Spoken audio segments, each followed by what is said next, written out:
xua na lia mang ngày tu o a hay phô trì mang ăn ni a ka som che a ka hin ni a ka thei il che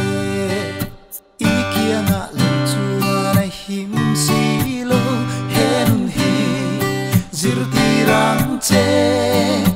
du khan na di kristalo chu li dam chan re a lo min ha chol na kristalo chu li dam chan re a lo ve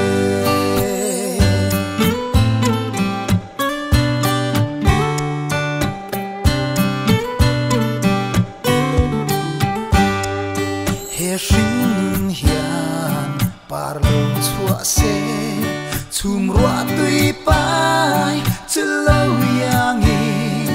lei ram ro te tan mal som na zing dai fi ma pe se na e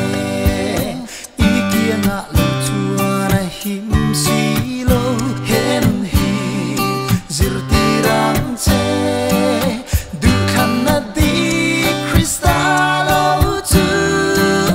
li dam chan re a lo nun ha chol na kristalo chu li dam chan re a lo ve